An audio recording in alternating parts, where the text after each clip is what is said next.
Et bonjour à tous et bienvenue dans cette première vidéo de formation. Alors tout d'abord, avant de coder, on va installer quelques logiciels. Dans cette vidéo, je vais vous présenter le premier d'entre eux, qui sera Git. Donc Git, c'est un logiciel qui permet de versionner son code. Git, ça s'installe sur un serveur, donc qui est quelque part sur Internet. Mais par contre, sur votre ordinateur, vous allez installer un client Git, qui lui va savoir communiquer en fait avec le serveur. Qu'est-ce que vous allez communiquer avec le serveur? Ça sera principalement des fichiers, donc ça sera du texte, qui sera du coup du code, mais aussi des fichiers qu'on appelle des fichiers binaires, c'est tout ce qui n'est pas du texte. Donc si vous voulez des exemples, c'est par exemple des images, des vidéos. Ça peut un peu ressembler à un Dropbox ou un Google Drive, mais il n'y a pas que ça. Donc sur Git en fait, on héberge des projets. Ces projets sont représentés par un dossier en fait, qu'on appelle repository. Donc vous imaginez ça en fait comme un gros dossier dans lequel vous allez mettre des fichiers, des dossiers, etc. Mais la différence avec n'importe quel dossier que vous pouvez avoir sur votre ordinateur, c'est que là, ces dossiers, en fait, on a la possibilité de créer des versions. C'est-à-dire que là, on peut imaginer qu'on a un projet 1, qui ensuite, on va taper quelques lignes de code, on va créer une première version. Ensuite, on va taper quelques lignes de code de plus, on va créer une deuxième version. Et puis là, on se dit, tiens, j'ai une idée, j'ai envie de faire ce truc-là. Et donc, du coup, je vais faire une version bêta. Donc on crée une version 3 qui va être notre version bêta. Et puis après on se rend compte que, ah mais tiens, j'avais un bug sur ma version 2. Et donc on peut choisir de se repositionner sur la version 2 et de créer une correction pour la version 2. Donc du coup on a une version 3 bêta et une version 2 corrigée qui existe en parallèle. Donc en gros Git permet en fait de créer plusieurs versions d'un même projet et de partir de absolument n'importe où. Si par exemple demain j'ai envie de créer une version 1 améliorée, c'est un peu la mode dans les jeux vidéo, dans les projets web peut-être un peu moins, mais on pourrait si on a envie. Ensuite, ce qu'on peut faire avec Git, c'est pouvoir développer plusieurs fonctionnalités pour une même version. Fonctionnalités, on appelle ça des features. Retenez le terme technique, de la même façon que vous devriez retenir repository quand on parle d'un projet. C'est beaucoup plus facile quand on recherche des informations sur Google si on tape les bons termes. Donc là, on imagine qu'on a un projet 1, donc qui est dans notre repository, et on lui a créé une première version.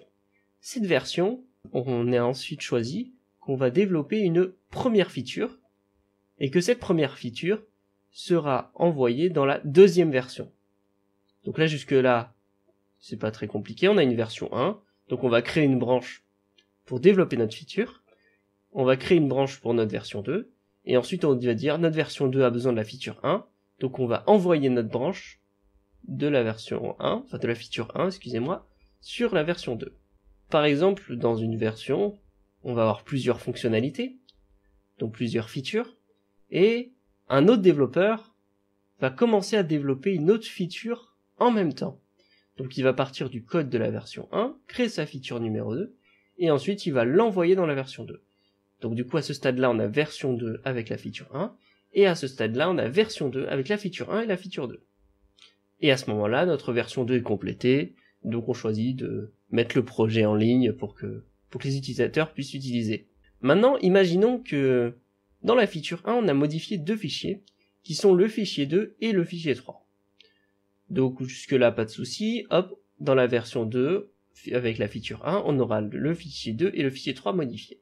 Mais aussi, dans la feature 2, on a modifié le fichier 1 et le fichier 3. Là, ce qu'on va remarquer, c'est qu'il y a deux fois le même fichier qui a été modifié, en parallèle. Et là, Git va nous dire, oula, il y a un conflit sur le fichier 3. Il a été modifié de deux manières différentes, entre la feature 1 et la feature 2. Je ne sais pas quoi faire, donc il faut que tu m'aides. Donc là, ce que va vous montrer Git, il va vous montrer en fait un conflit. Un conflit, ça ressemble à ça.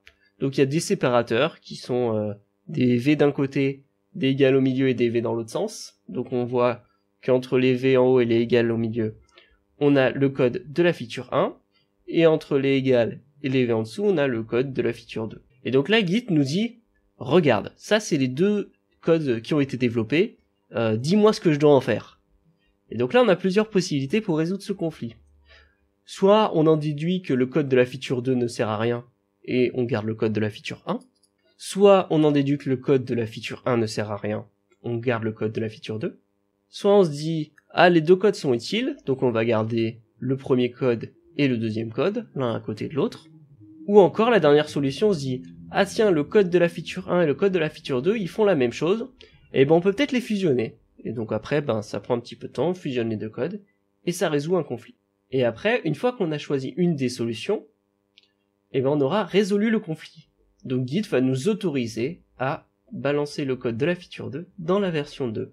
Et donc après, on aura notre version 2 complétée. Alors maintenant, ce que je vous propose, c'est dans la vidéo d'après, on va installer un client Git, créer un projet, et reproduire exactement cet exemple-là.